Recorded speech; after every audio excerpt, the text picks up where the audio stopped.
easy at Straight to Ale. My name is Grace, and I'm going to be your host for the night, the keeper of the vibes, if you will. So welcome to Straight to Ale, welcome to Out Loud. This is where you get loud. So great. Okay, there are a couple housekeeping things. The first one is there are some points of the night where you need to get loud, and there are some points of the night where you need to not get loud. If someone's in the middle of reading, mostly don't get loud. But if they say something that you really like or that you think is really cool or really smart or really funny, yes, get loud. We love wits. We love a little bit of a woo. We don't love like amen, but like if that's your vibe, go for it, I guess. So normally we do 20 spots of an open mic. It's 1, 2, 3, eyes on me. 1, 2, 3, eyes on me, okay? I'm Grace, I'm your host, I'm the keeper of the vibes. We're doing housekeeping. Tonight we have a 10-spot open mic. We have our 10 people already signed up. I'm so excited to say your names. 2 of you have the same name. Oh my God. I hope you know which one of you signed up first. We have a 10-spot open mic, and then we have a special feature from the beautiful, wonderful, incredibly talented S. Hazen Guthrie, who's going to be reading from her brand new play and poetry.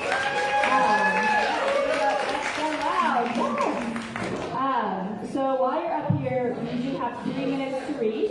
If you start to go a little bit long, Borka is going to very politely tell you to stop. So if you're going too long, you're going to hear this. And then if you keep going, there's going to be a large, shepherd's hook. We also are live streaming this evening, much to my horror at this moment, on Facebook. If you don't want to be live streamed, come to this table here. Borka and Josh, can you, wave your hands? Come to this table here if you don't want to be on the live stream, and say, please don't live stream me, and we won't live stream you, okay?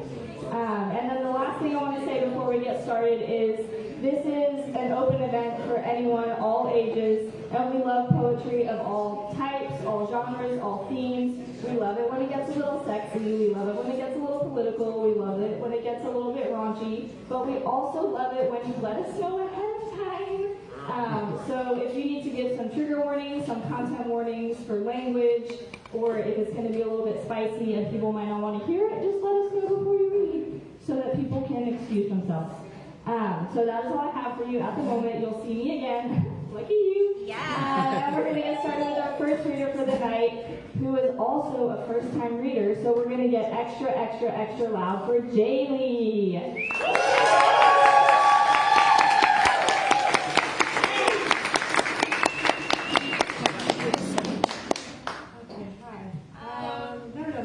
So here we go. This poem is titled Day 14 by Jaylee. How do you greet someone that you've never met? It's hard to believe the amount of threat. You gave up on me at 14 days old. This is where it all started to unfold. They all say it was the best choice, yet everybody took away my voice and didn't give me a choice. All I wanted to do my whole life was escape, always thinking I was just a mistake. The hurt, the anger, the low self-esteem, it made me feel as though I was living in a bad dream. I've dreamed my whole life of the day we would meet, but then the ground broke from under my feet. 25 years of dreaming of meeting you, gone in an instant without any feeling from you. You were given the chance at the end of your life to talk with me on the phone, and again, you postponed. Not wanted, not worthy, no self-esteem. It all started at day 14.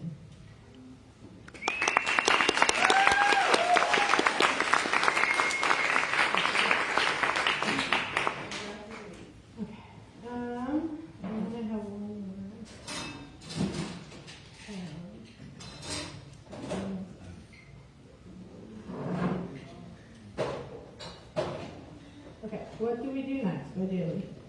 What do we do next? Do we silently fade behind, or do we embrace humankind? Do we assimilate and fight, or pack up and take flight? I'm not really sure what's right. I just know that this future doesn't look super bright. November 6, 2024 was the day we found out everything's going to change. It is safe for me to say at this point that everything feels stormy and gray. The impending doom of stripping my human rights is causing me to want to revolt and fight. Do we repeat history, throw a brick, and take back our freedom and human rights? But fighting violence with violence doesn't feel morally right. Aggressive allyship is what our community needs. So we know we're not alone when we have nothing left and our voices are overtaken or paralyzed by fear in the midst of the fight. Those who don't understand why we can't just move forward or agree to disagree don't have the privilege of knowing what it feels like to be scared to get dressed or get jumped walking down the street while walking to go eat. What do we do next? How do we choose what's right? Where do we go from here? How do we save our lives?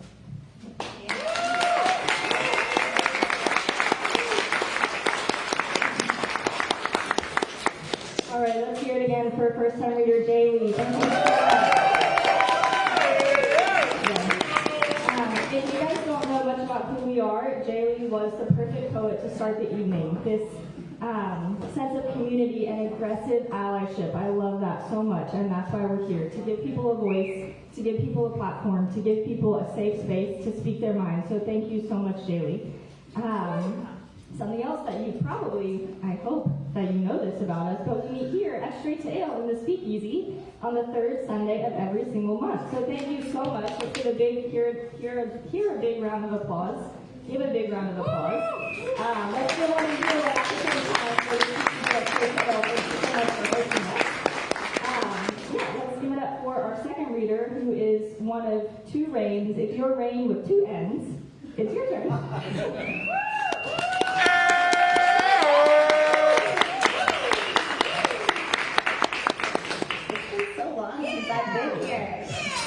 Okay, so I have two poems. This one is called Learning My Tears.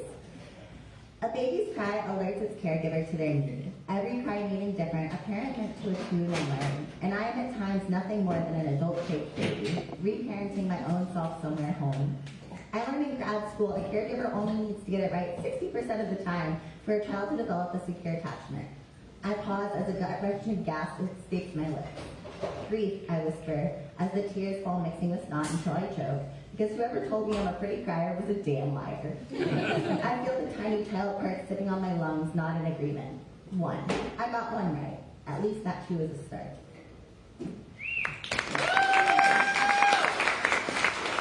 This poem is called Unplugged. I've been forgetting to plug in my phone more often, which is a big of a metaphor for my life right now of anything else. Not my usual obsessive and must always have a full charge self. Sometimes I wake up and it's at a dwindling 7% and I am too. My house is a mess. Not the cute neurodivergent messy, the genuine messy that makes me want to scream. But so am I, so hey. Sometimes I just notice the free fall around me. But I've been taking the long way home lately, listening to a CD I don't even know what songs are all on there, driving a little bit longer to find home somewhere in the lyrics. And I started writing again, spilling out words through trembling fingers until I too make my way to okay. And that is some type of feeling, I think. And maybe there's balance in the mess after all. Yeah!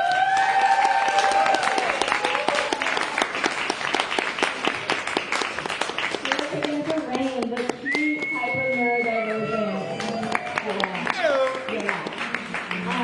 So again, thank you so much to this venue, Straight to Ale, for having us every month, the third Sunday of every month. We're always here. We're always on Facebook. If you can't make it, you can join us via the live stream. But since we're here, I noticed that so many of you have drinks. If you don't have a drink, you can go get a drink. And if you have a drink or you get a drink, you know what you need to do? Get a bartender.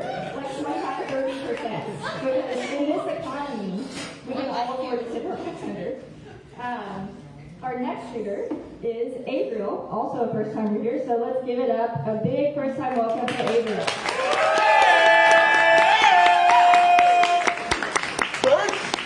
Hello.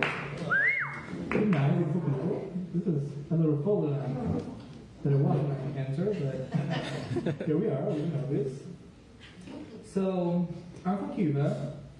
I'm going to read it, this is a poem I wrote. Because the title translated is called Imminent Death, Muerte Inminente, in Espanol. I will read it first in Spanish and then in English. Love drama first, of course, and then I will read the translation for like better understand it. Sorry, I can't remember. Muerte inminente. Mi pluma como mi vida hacia otros siempre es dedicada. Mas mi muerte se avecina y en versos inmortalizaré mi ruina. ¿Habrá acaso quien defina qué motiva nuestro caminar? si el amor a la vida o el terror a la muerte encontrar. Tanto el valor como el miedo definen nuestra alegría, mas la tristeza proviene al perder el amor y rechazar sabiduría. Mas será peor la muerte que deja atrás un legado, o aquella que libera tus alas, mas ante el mundo te deja aislado. Por eso en silencio medito sobre el día temido y anhelado, cuando con dolorosa decisión todo mi ser sea renovado. Caminaré con los vivientes, cual oveja que sea descarriado, o para siempre perderé lo que hasta el momento me ha sido dado. Aún no soy fuerte y por eso espero al día en que esté preparado para con lágrimas empezar de cero, aceptar mis deseos y olvidar el pasado. ¿Qué será de mí o debería decir de él, de ese yo del futuro, de este yo fragmentado? Cuando mi vida actual llega a su ocaso, cuando fenezca el yo conocido y amanezca aquel que cuidadosamente ha sido guardado. Luego te llaman más tarde.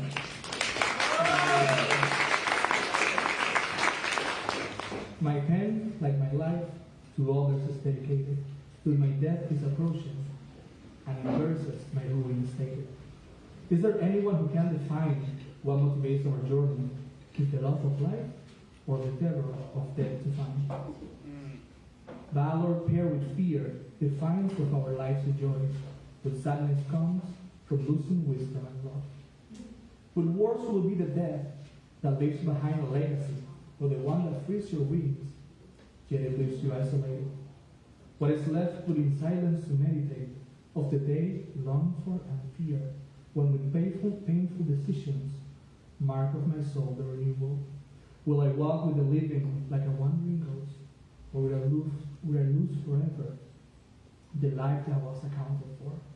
I'm not strong, yet I wait for the day when I'm ready to start from scratch in tears, accept my desires, and forget my fears. What will all become of me, or should I say of him, of that future full self, now sparse fragments? When the current comes to an end, when the known self dusk, and the one who earned it finally awakes.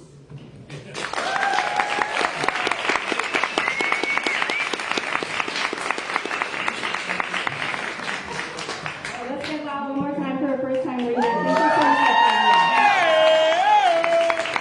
I love that line, will I walk with the living like a wandering ghost. That's such a beautiful line, such a beautiful poem. Thank you so much. So what else is there to know about Out Loud, about this beautiful, wonderful, eclectic group of people? Well, we're a nonprofit, which means that after we've tipped our bartenders, which you also should do if you go to drink or have a drink or get some food or have some food, you can give us some extra. Just pull them out and just make a little donation. It's almost tax season. We're a 501c3, so your donation is tax deductible. So it's a win-win because we win and you win. It's a win-win, win-win. So tip your bartender and then make a donation. You can also become a member of Out Loud, and what that means is that we have workshops and member meetups, and you get to hang out with cool people, and you get a cool t-shirt, and it's only $25 simple for an entire 12 months, which I didn't know this, but Jason told me earlier that that's less than your utilities bill. I had no idea. Really? That's crazy. $25 simple for a whole year? If I wasn't already a member, I absolutely would be, but only after I bought a drink and tipped my bartender and made a donation to this tax-deductible 501c3 win-win. Become a member, and reader number 4 is Elle.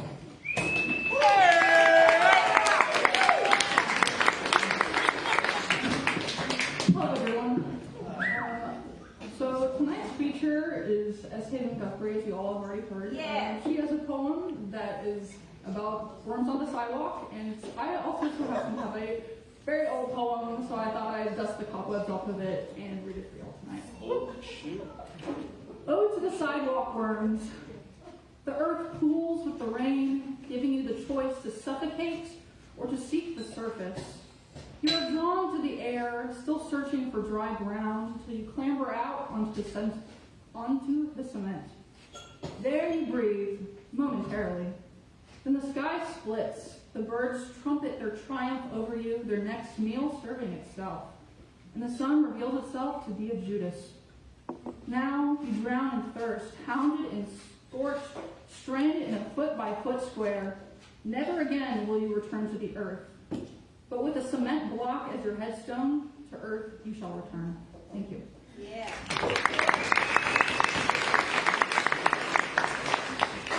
My second poem tonight is much more new.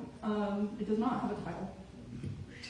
Upset in the grocery store aisle, a pomegranate stain on my new white shirt. Why did I dress up to go to Kroger? No one else there knows that they're losing the unspoken competition I've imagined. Surely, if I'm winning, my prize shall appear. Memory reminds me of one brief meeting, a familiar stranger, with mushrooms in his cart and pomegranates in my grubby hands. We exchanged smiles, and it came with a sense of shame. So every outing must be ready for perception. I don't care if shoppers stare at me. If they stare, maybe you would too. But the ruby juice on my blouse is joined by another salty stain. I will go home and try to launder out this foolish fruit. Thank you.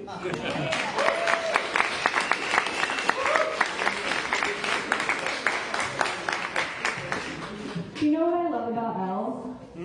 Elle had a physical journal. You're like, oh my god, I wish I had a physical journal or a notebook. Do you know where you can get one? At a merch cart. And do you know what else you can get at our merch cart?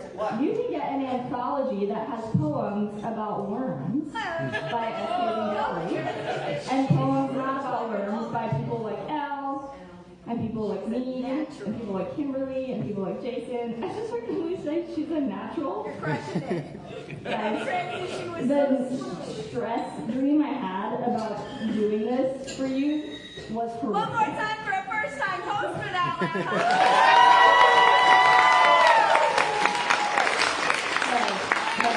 We are not here for me, we're here for the poets, we're here for the poems. But let's talk again about this incredible community, that someone can hear someone else read a poem about a worm and think, I also have a poem about worms. And it creates this disgusting, creative, interspersed. This is our first Out Loud of the year.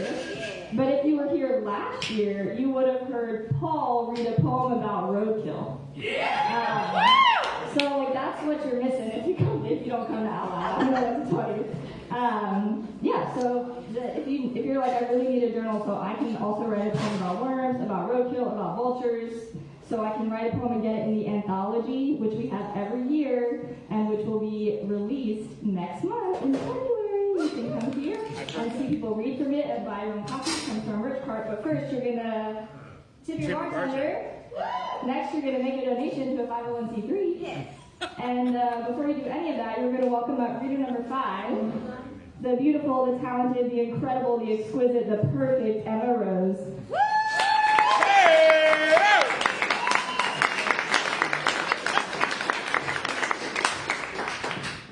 Hi. Okay, trigger warning, a lot of themes of some abuse, some trauma, and like relationships breaking. This first one's called The Bones Aren't Good. 3 years ago, our relationship cracked and splintered. Termites fled the rotten wood and left rusted nails and dry rot in their wake. I've returned to the dilapidated house in my dreams, taking a sledgehammer to the walls to check and see if the bones are good. They're not. And I've set the place ablaze, and I've set to rebuild something of my own. Bones. Everywhere I turn, I hear the crack and snap of them. A cancer of the marrow, and the treatment has made me sick. How do you heal a body you didn't create? I'm not an electrician, and the connections in my brain are all wrong. I flip the pages of brain chemistry repair for dummies. I'm a novice at these things. I'm not a carpenter, electrician, therapist. I'm barely functioning as a mother. 3 years, and damn it, the pain has not gone away, and there's a constant trickle, drip like the drain I broke. I built dams to hold back the floodgates and hold my finger to the hole, hoping to hold back the ocean. Crack, bones, drip, drip. I know you think my analogy is an exaggeration, fabrication, an over-emotional response. You did your best, you say. You obeyed your Heavenly Father and broke wills like bones, cracking mine, and my bones were good, even when pulled down to the studs. Oh, won't God be angry when he learns how you failed? Didn't you beat her hard enough, teach and touch her enough? He'll say, recalling Abraham and the obedience of altars, ropes, wood, and knives. You'll never measure up to Abraham. Oh, how you failed your God. I hope he tests you and asks you to hold the knife at your own chest. Maybe then you'll falter and read text and argue interpretation. May your house burn as his judgment does in that book. May your bones crack and break as mine. May your house splinter and rot. May you check out dummy manuals at the library. May your dreams drip.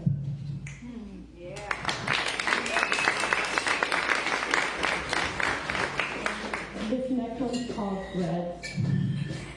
A thread is attached to my ankles, waist, and neck, sewing through my skin, twisting around my veins, snapping them is painful.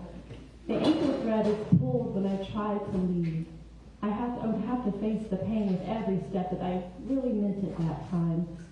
My waist, my gut, my intestines twined around the string, disemboweled to heed the twisting I feel when intentions are a knife bandage. The neck pulls in close for a kiss, lifting, looking up, only to feel the fingers tighten in the grip. I'd have to strangle, fall through the trapdoor until the thread snapped. Vocal cords never the same, waist trained, wrist scarred, but I've had my ankles slowly carry my feet and follow, not pull.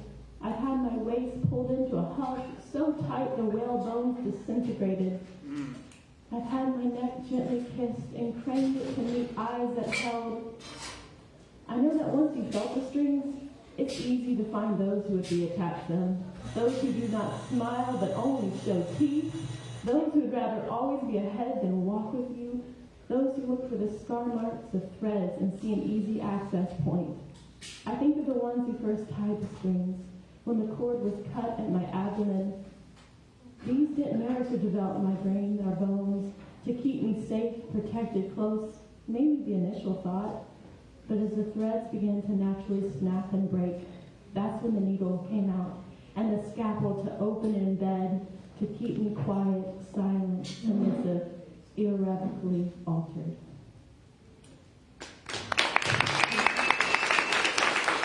You're at time. You're at time. Yeah.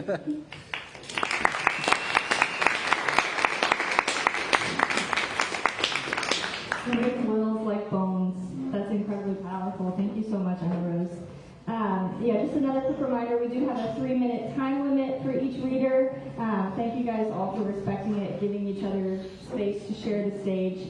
We've had 5 readers, we have 5 more, and then we'll hear from our feature for the night, S. Hayden Guthrie. Before we get to our next reader, I want to tell you guys about our next event, which is actually not the anthology release. Our next event is super special. Can somebody do a drum? I need a drum. Okay, thank you. Our next event is February 1st. It'll be here at the Speakeasy. We're co-hosting an event with Infinite Space and Straight to Ale called An Evening in Time. It's an open mic all about time, Shakespeare, and space. So if you're interested in time or Shakespeare or space, which what else do you need? Is that not enough for you people? Time, Shakespeare, space. That's like all the world and stage. It's going to be right here. Doors will open at 6:30. The event will start at 7. It is an open mic, but because it's regular business hours for the Speakeasy, that event is 21 plus. So for comparison, this event is not 21 plus, and that's why we do trigger warnings and content warnings, which you saw Emma Rose do so beautifully. It's so demure, so considerate. Join us. If you become a member, you can get updates about stuff like that, or you can follow us on social media. We're on Instagram, we're on Facebook. We send out newsletters. We're all over the place. We have a merch card. We're a 501c3. We have technology. We have journals. I don't know. Now it's time for our sixth reader, Max. Thank you.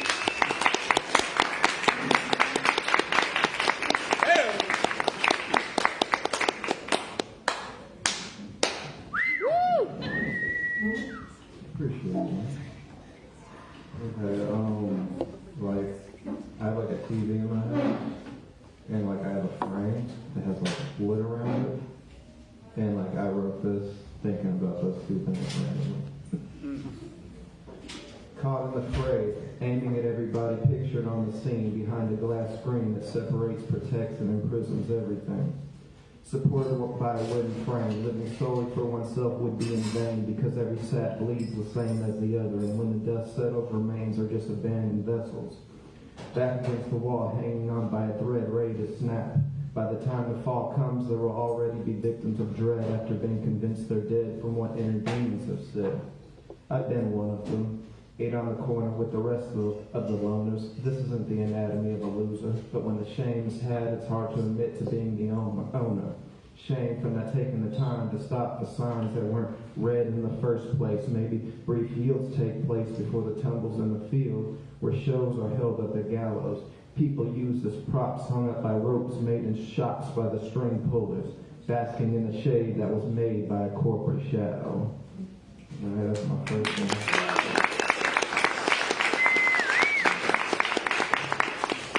And then the second one, I used to have this like clock, and it was like broken, and it kept like doing this. And then I had a watch later on that did the same thing, but it was like this. So I wrote this thinking about those things. The clock moved, and the hands were waving. I began to think it was misbehaving. Was it afraid to go back? Or afraid to go forward, to take the chance of reliving the horrors of getting stuck again. Like if it happens, it would be considered broken, another addition to the trash bin, forgetting its importance, the role it played in tracking memorable moments. So why do these talks feel as parasitically draining as the ticks? The motions can make the strongest feel sick. Oh, forget it. Back to the clock. Is it really so special, though, when there's so many in stock? But the truth is, it's still mine. So I rewind the clock, even though I can't rewind the time.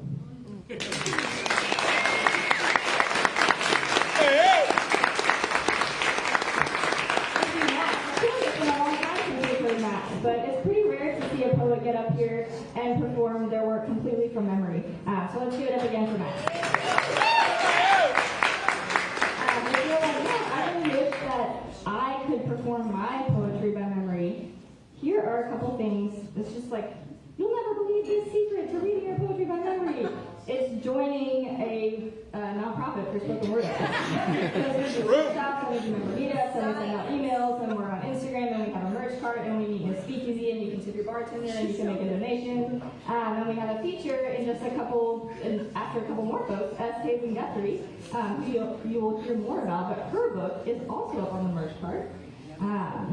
But yeah, if you're interested in working on your writing practice more, or working on performance, or just like hanging out with people who you may, I don't know, like maybe think are kind of cool, not me, but like the rest of you, join Out Loud. It's $25 simple dollars for a whole year, which, as Jason taught me, is less than your sewage bill. And you get a t-shirt, which is so cool. And we have a merch card. Your next reader is the second reign, but only one N. Yeah!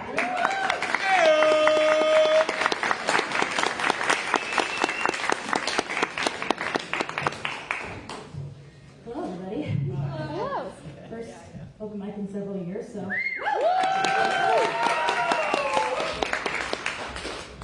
This is called Little Winter. Disney's It's a Small World. 2006. Thick July heat. Boats toddle waterways. Pastel spotlights. Photo. Castles. Photo.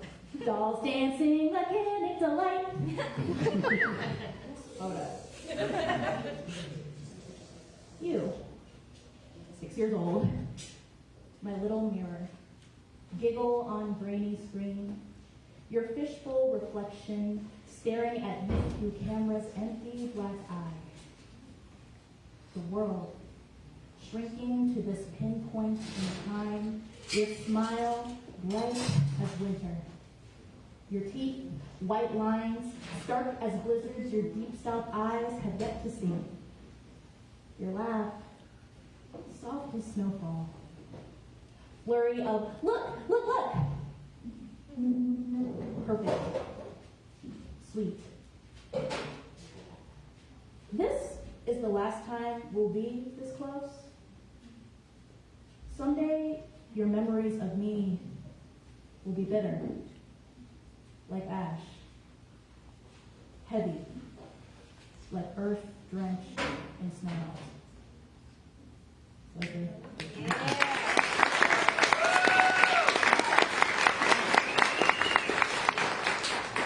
And this one doesn't have a title, so if you have some suggestions, I'd love to hear them. I wasn't a monster. To you, I know, I must have been a swinging pendulum of a man, quick to laugh, quick to anger. I know you remember me the same way kaleidoscope scatter colors. Split me, light or dark, good day or bad day. I have cursed and adored you. I sang you to sleep with the same tongue I wielded like a mace. I would speak with two voices, my father's, my own. You won't understand me by untangling my rights from my wrongs, but when I'm gone, my heart is the part of me I want you to remember. I have cursed you and loved you. I was never a monster.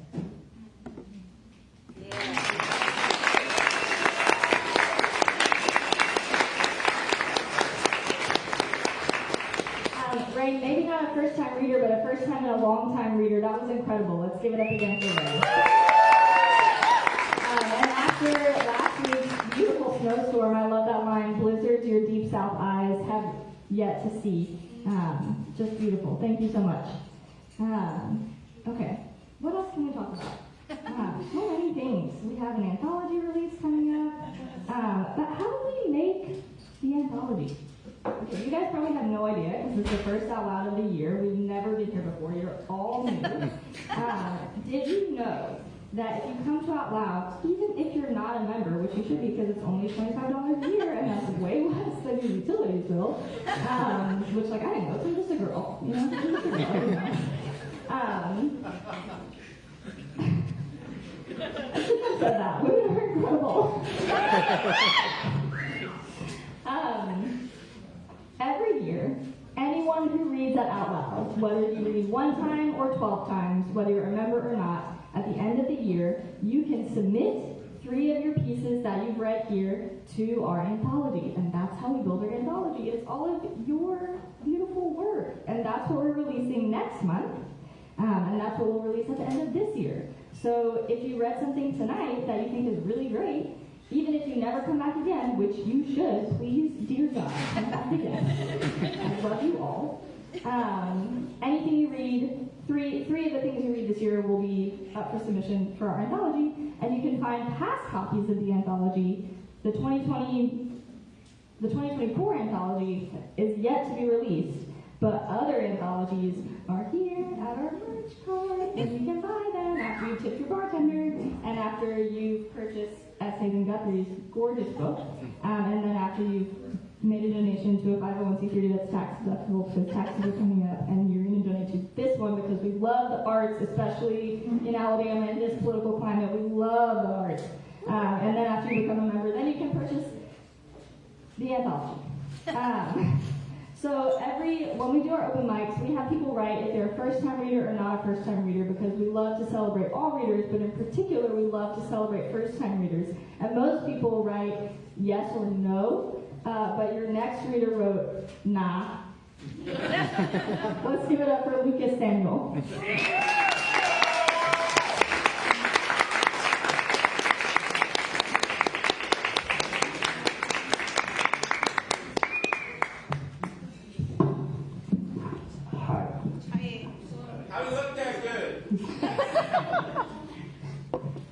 Samuel wrote this one. I am a teardrop in a rainstorm, hanging on the edge of a leaf, trapped in a violent torrent of pain, trying to hide this surface tension and not be lost to the wind. I'm attached to no platform, and I'm unsure if this feeling is grief, but what could I have in exchange? Is this what I get for paying too close attention? Is this what I get for failing to transcend? So will you wash the blood out of my uniform until the sink is full of relief? Then you can ignore the bum at the interchange and his ever-present toothless question, how many pounds of flesh have you got left to spend? Scream your answer into a dead bullhorn to keep it warm, until the microphone shares your belief and the air around you thinks you're strange.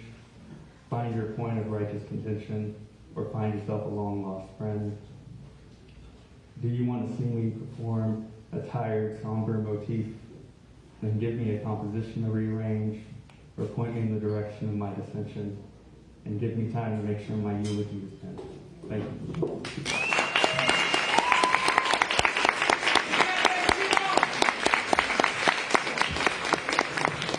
Thank you, Lucas Samuel. I really, really love the line, until the sink is full of relief. That's beautiful. If you haven't seen Lucas read before, you might think, why did he write not? He's a first-time reader. I've never seen him read before. It's because he spent the last year doing disaster relief work. And the reason I'm telling you that is not just because it's cool and awesome, but it's because to remind you that if you become a member of Out Loud, even when you're away, you can stay connected to our community. You can watch our live streams, which you can do if you're not a member, but they look better if you're a member. Trust me, the quality looks way better if you're a member. You can get our emails, which you also can get if you're not a member, but like you get extra ones if you're a member, and they're better. And you get updates, and you get access to our Discord. So become a member, and then even if you decide to go save the world like Lucas did for us last year, great job, Lucas. You can stay connected to this really, really, really cool community and write really, really, really beautiful, incredible, intelligent, surprising poems about the work that you've done and the things that you've seen, and come back, and people will be like, oh my God, are you new? And your host, who you'll be like, oh my God, will you shut up? Will be like, oh my God, you? Remember. Okay, we have one more reader before our amazing feature, who I'm so excited for you all to hear. Our next reader is Maya.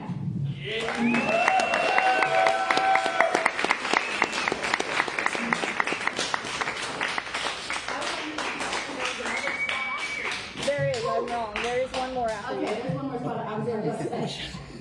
Okay. Actually, I don't know if I can make this tall. Okay. Make it really tall. Okay. Hi. Sorry, I'm Maya. This doesn't have a title. It's prose, but it's part of something longer I'm working on. Helen had been watching the bird for months. She had watched it and its mate build a small nest, searching for twigs and pine needles to weave together into a home in the Y made by two low branches of a crepe myrtle. They'd been planted decades before throughout the town, lining the sidewalks, and now their roots cracked the concrete and their blossoms littered the ground like snow in spring. Helen had spent hours of her childhood feeling the bark, picking it off, crushing it in her hands into a fine dust, leaving the trees bare, naked and vulnerable.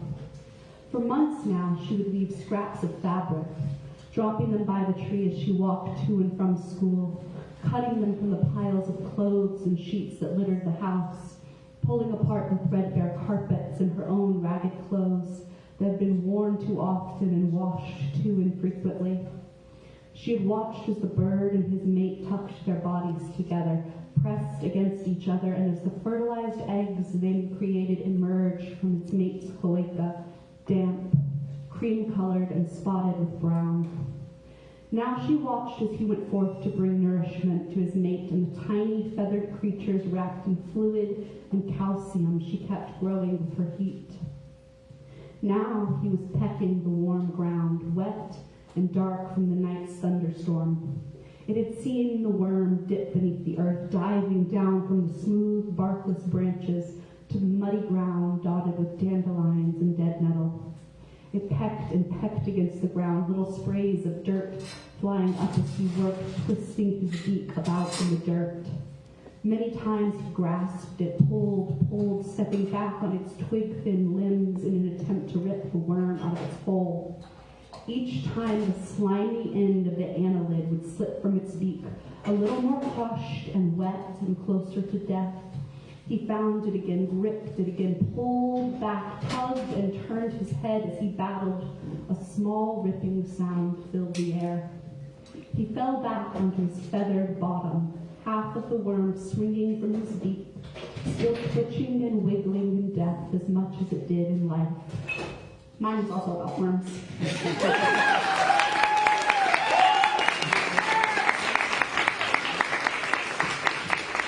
We love worms. We love worms so much. Thank you so much, Maya. A second ago I said there was Maya and then there was our feature. That's not true. Surprise! But let that be a reminder that if you get up here on stage and you make a mistake, that's okay. Save space. We all make mistakes. It's fine. So before our final open mic reader for the night, let's just go over, we're going to have a quick test, okay? We're going to have a quick test. On the live stream, put your answers in the comments below. That's cool. All right. We're in the speakeasy at Straight to Ale. So, what do you do with your bartender? Yes. Are we a 501c3? Yes. Can you make a donation? Yes. Can you buy a journal? Yes. You guys are so smart. What's our next event? February 1st. February 1st at 7 p.m. Actually, doors open at 6:30 if you want to participate in the open mic that we're co-hosting with Infinite Space and Straight to Ale, like Evening in Time, all about time, Shakespeare, and space. And then after that, well, not after that on the same night, but in February 16th, we'll have our anthology release, which you can already prepare your submission for after you read tonight, including reader number 10, Beth.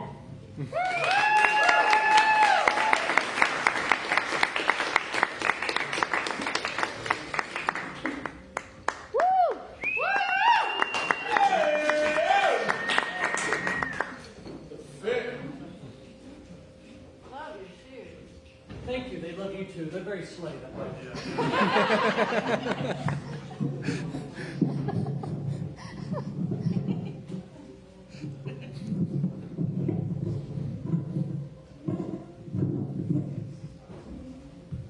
Good evening. I'm Beth of the System Tonight.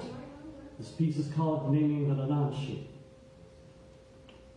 Looking the void.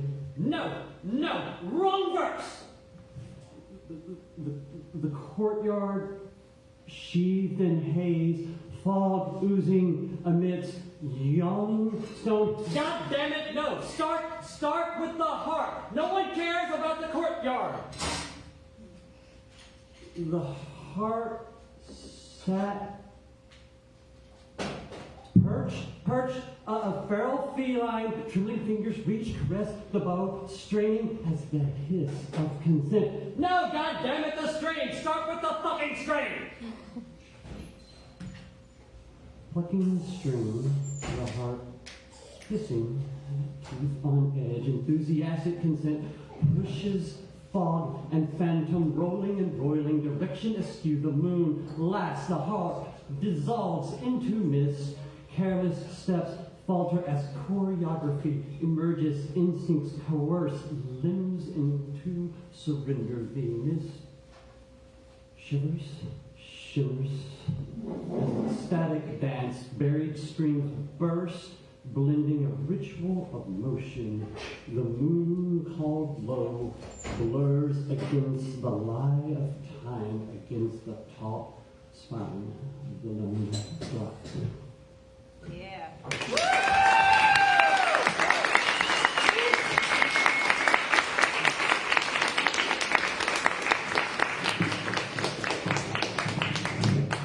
I mean, I only speak for myself, but I love a feral feline heart. Yeah. And I only speak for myself, but I don't think I'm alone in that. Let's hear it one more time for Beth.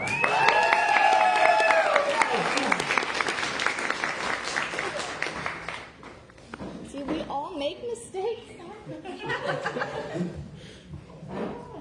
Okay, so we're about to do something so special.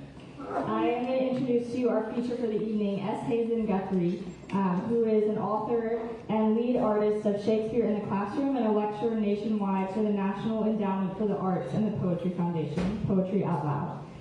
This beautiful collection here, We Held Our Breath, the Birds and I, is Guthrie's first poetry collection coming out now.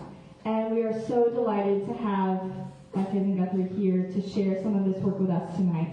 We're going to give her the rest of our time this evening. If you'd like to speak with her, purchase her book for only $20 simple, which is so worth it. It's so beautiful. And if you're like, you didn't hold it up long enough, I'm not going to. It's there on the merch cart. Let's hear it for S. Hazen Guthrie. We can't wait to hear your work. Thank you so much.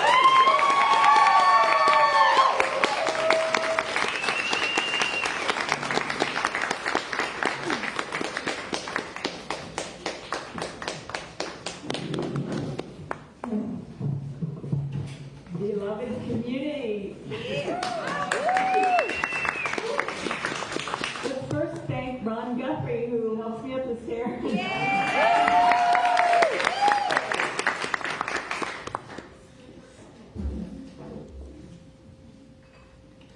I'm so glad that we're together on the eve of Martin Luther King's birthday celebration. The leaders I listened to, their words were hope, and we're stronger together, and joy. So I'm going to go with those. I wanted to thank Out Loud Huntsville. This is just a small part of what they do, and the way they run the organization is everybody works together on this board to make these things happen. And it means so much to be published. That anthology is beautiful. And the worm poem is in the one coming up, as well as my book now. So it's called Saving Earthworms, and it's there. But I don't know exactly what to say to you. So Shakespeare says, I can no other answer make, but thanks and ever thanks.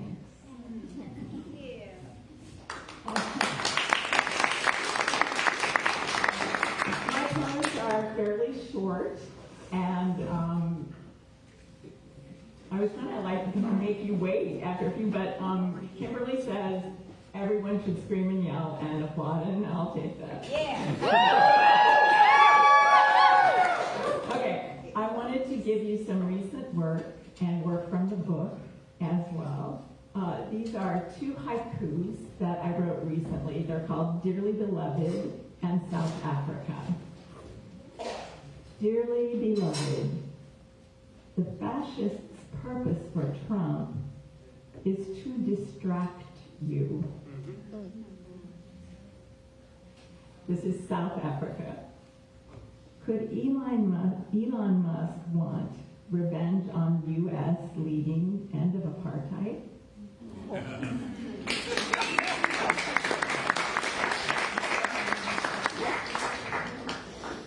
It's our flag.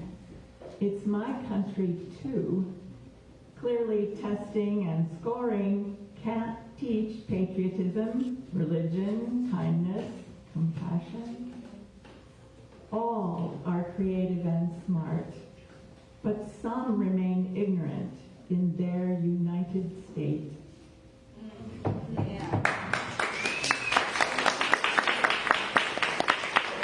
This is longevity. Today is Thanksgiving Day, 20 and many twos.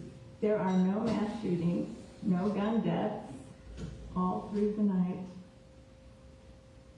And all of us who do nothing but await our deaths are this day thankful.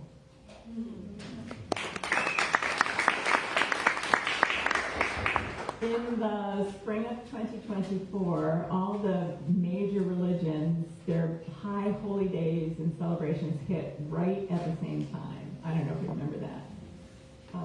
And at the same time, there was a great deal of campaign distraction about really important topics like transgender children playing sports. And so I wrote this. It's called Two Spirits. It's called Two Spirits. I'm sitting at the crossroads of holy. Everyone's box with a name is opened for the power and the glory to be let out, acknowledged, and shown deference, even obeyed. Then obey this. If there are 350,000 kinds of beetles, might there rise a human of two spirits? Risen indeed.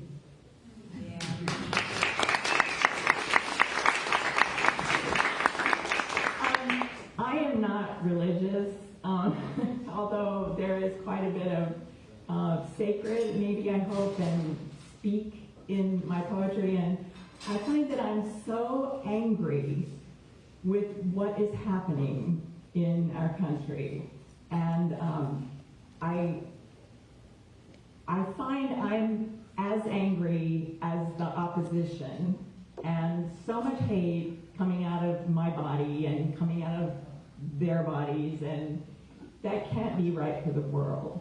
And so my poetry tries to balance that somehow. It kind of brings me up short, and I can work it out, let's say. But I am completely intolerant of intolerant people. A really good example of this is the student loan forgiveness program that President Biden tried to get through, and then the Supreme Court knocked down, right? That I couldn't believe how angry people would get, and it was like, that's just not fair. I paid for my student loans. That's not fair for students to get forgiveness for their loans. Wang. and then they go to church, which, just grinds my, and so, but in full disclosure, when I first heard about the forgiveness program, I said that thing, wait a minute, I paid for my student. Anyway, it just brought me up short, and I thought, yes, pass me a red hat, So I just wanted to share that with you. It's just, you woke me up, in other words, and I wasn't sure we could use the word woke anymore. This is called Fighting for Right and Reason Before the War. The former Marine grabbed a shrieking subway man and applied his skill of execution. The Christians, broadcasting their ego, pronounced him a good Samaritan. And I thought, we seem to speak without meditation, act without education, dumb and deaf to, like the poor, the insane will always be with us on the subway late at night. And I questioned, did Christ say, the poor be with us, don't bother? Or, blessed they be? The only place we can divide my Father's world is in our mind.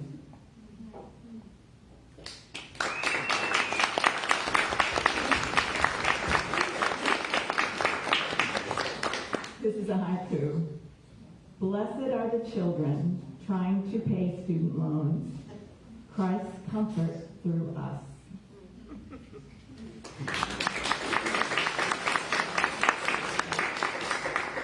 I'm so sorry Sam's not here because these next ones are kind of for him. I spoke of my anger. I write haikus because if I can take that anger and jam it into 5 syllables, 7 syllables, 5 syllables, I can not only get to the point, but it tempers it. So these are 3 haikus. They all have the same title, and I have to say the title before each one. The title is Fine, Since You Won't. And it's my way of addressing, it's an alternate answer to these issues that keep confounding us and we can't find solutions. If you want to join in the title with me, that is terrific. So here we go. Fine, since you won't raise women's wages, since costs consume consumers. Fine, lower the men's. Fine, since you won't. Let me live my life, but by your choice, religious. Choose for men, snip, snip.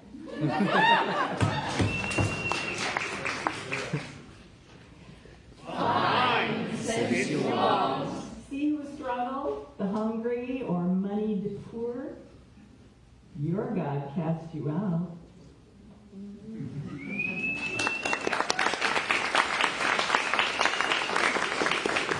Okay, the book. It's called We Held Our Breath, the Birds and I. And that's the title poem that is at the very end of the book. And it has a timeline. It starts with sheltering in place all the way to the election of 2020. And the first thing that I mark in that time was the murder of George Floyd. And it was right at Memorial Day, take 2 steps, and it's June, which is Pride Month. And I will never forget how amazing it was to see the protest marches. I mean, so many different genders, ethnicities, ages.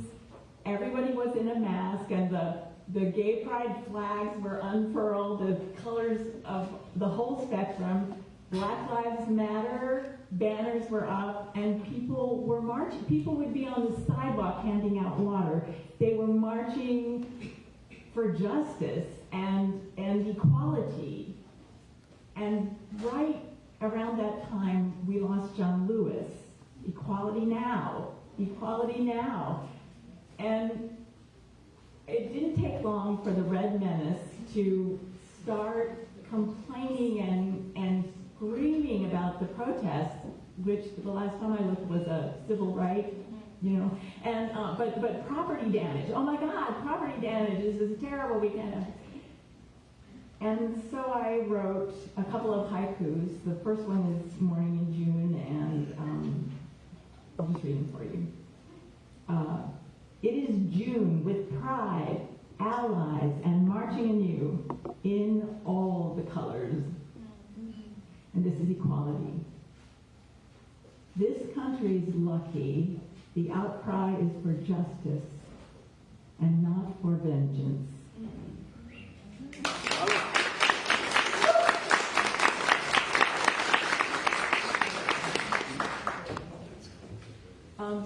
My frame is nature. To me, everything is sacred, and like humans striving, growing and destroying, and nature's growing and destroying. It's all sacred and it's all the same. So this is the jade plant. The grower said, "What's the matter?" The customer said, "I have this jade plant.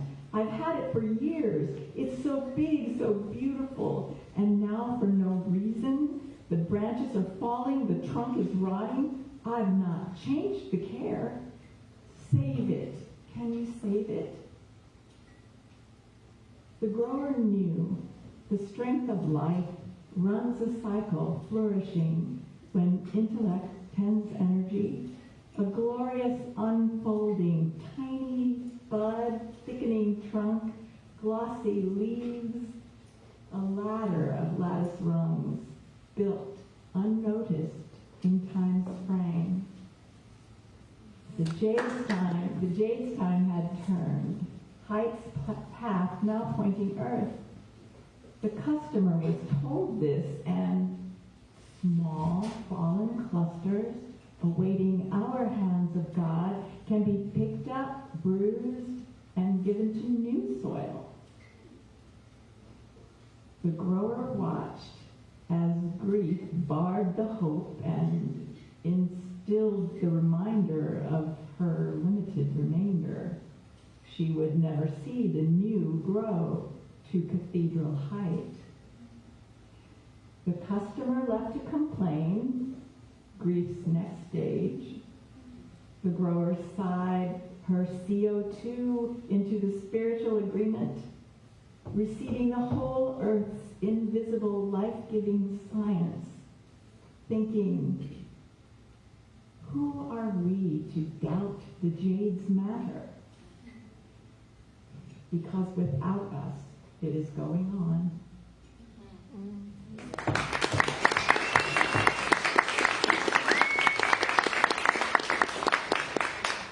I think there are some things about that year that factions in our country would like us to forget. And I think all of the stories are important to be told. Hundreds of thousands of people died. Death did come for children. People, young adults in the prime and strength of their lives, died choking on their own congestion. We need to remember and be mindful as we move on and share the stories. I write them in poetry, but we all can be writing and we all can come together in our various places and tell the stories. This is the washed rock, found in the washing machine, much, much larger than those I carry in shoe. Now the rock looks different from the other four that escaped the balling up of the rained-on picnic tablecloth. Buried and embedded in the cycle, spun and chastened, this wee mountain's terrain, clefts and crevices, are more revealed in bone-like whiteness.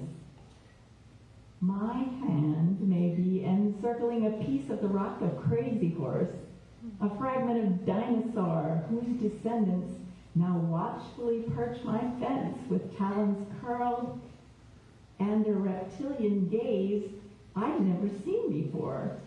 My breath leaves as I go from gardener poet to conqueror idiot to humble penitent. I cannot fly or impact stone or be anything but beige. I am alien to the natural order and blind to my seeming, well-meaning participation in broad, sweeping opining while still pressing down on the gas pedal. I'm still gripping the washed rock, and I cannot look away, and I cannot put it down, and I cannot help but listen, and it is not enough.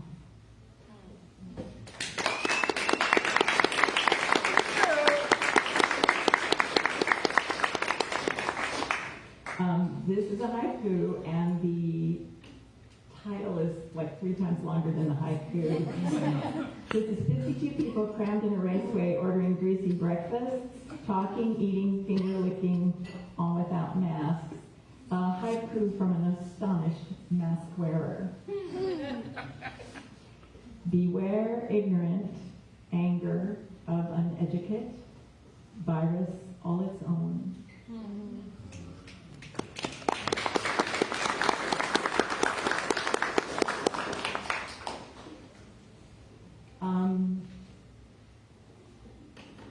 Do you have like really nice, expensive candles in your home decor? No. We do, and they've moved all over the country, and you don't burn them because they're so beautiful, and you know. And we were coming up to that election, and I thought, well, I wrote this poem. It's called Beautiful Candles Never Burn. And since I didn't know what would happen with the election and it could go badly, I thought, you know, there will be war crimes and I will be taken before the world court. And that's why this is called Beautiful Candles Never Burned or Happy at the Hague. So. Thank you, people who know history. Yes! Okay. Preparing for the Tuesday, 12 days hence, by setting precious candles just a little more precious than the exorbitant cost to own and move 10 times cross country. Costly choice of its own, taken from a home decor of meaningful objects. The never burned are dust covered, so before the candles can be symbolic, they are Swiffered, a reminder of commonness. After all, who doesn't have to clean, self or service, sooner or later? On November 3rd, prepared for ritual, the candles will be light and fire, fair accounting, burning hate, please universe, forgive mine, accept this sacrifice.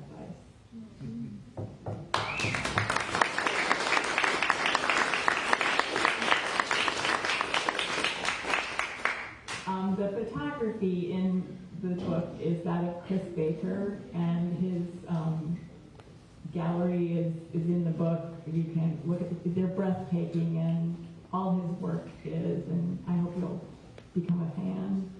This is We Held Our Breath, the Birds and I. We held our breath, the birds and I, on the very first frost eve.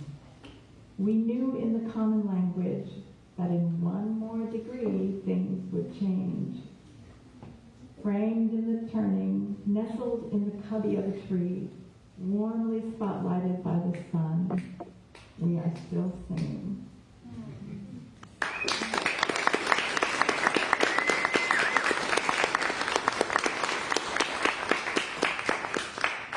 I wanted to just, this is like the end, so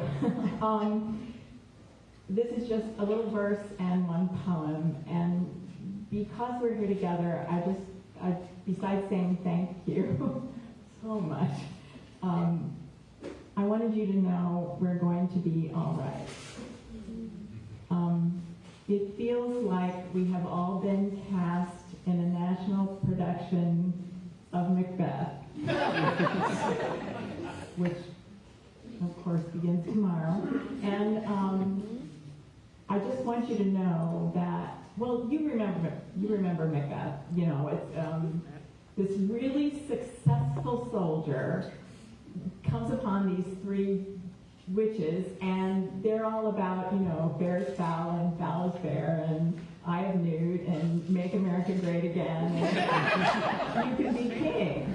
And he believes them, and he goes on this bloody path to become king, and he kills infants to kings, and by the end of the play, all his cruelty and all that he's done has gotten him absolutely nothing. I mean, he's going to die. I mean, this is Shakespeare, he's going to die.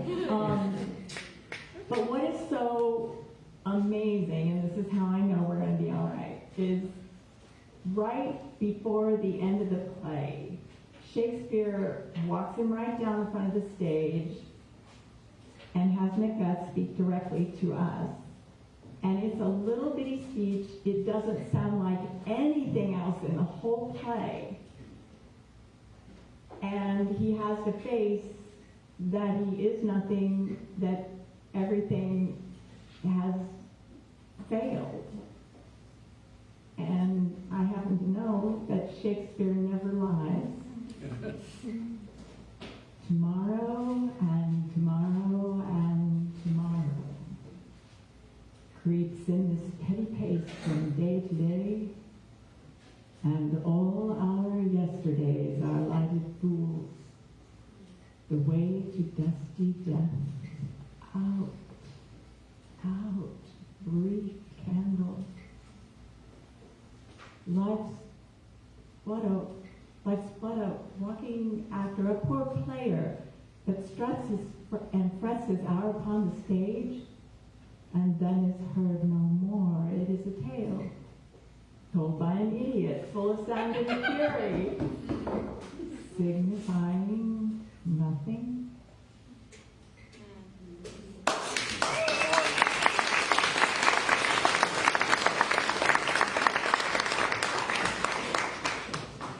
Tomorrow is the second coming of somebody else's Messiah, and I have pledged two things to myself and hopefully you're welcome to join me. First off, I'm going to continue to write, and I say that to the people in this room. Keep writing. Oh no, there are three things. I'm going to reread The Grapes of Wrath. And I'm going to be discerning about who and what I listen to. This is called Waking Up at Night. Are you, each night, waking up? Look here, look there, the world is on fire. The haters chew and chew until we are worn down to the bone. What is left? Ornamentation, as the elephant's tusk, the lion's teeth, or the gorilla's hand. The rolling stone. Look there. Look here with sight behind the eyes and learn to multiply the mysteries with each pulse, appearing from the past, a note or word from the future, color, a metal, a velvet void, and lo, all is known. If you look now. Look here, who is next to you? Look there, these many souls. Look here, listening. Look there, practice. Look around, the curve and straight of everything, speaking to us without ceasing. The raging reality is dead over there. Stand here, the first apostle. Thank you.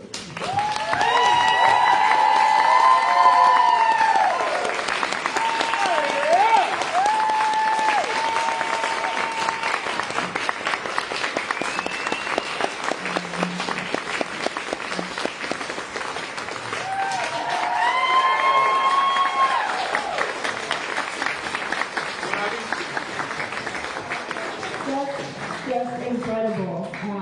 S. Hayden Guthrie, Susan, thank you so much. Something that you said while you were up here, I could just, I would love to just sit down. I got a chair right there. I'll just sit and read your book. You said while you were up here, all the stories are important to be told. And, behind the jokes and the joviality and, the character of being up here and putting this on for all of you, it's not because of us, it's because of you. It's because you are telling the stories that need to be told, and telling them in ways that nobody else could. And it is so profoundly important. So thank you for reminding us. Thank you all for being here. This wraps up the end of our evening. We'll hang out for a little bit. Please be sure that you tip your bartender. If you would like to grab a copy, which I know you would, because I know you all want to grab a copy, except not this one because it's mine. We Held Our Breath, The Birds and I by S. Hayden Guthrie.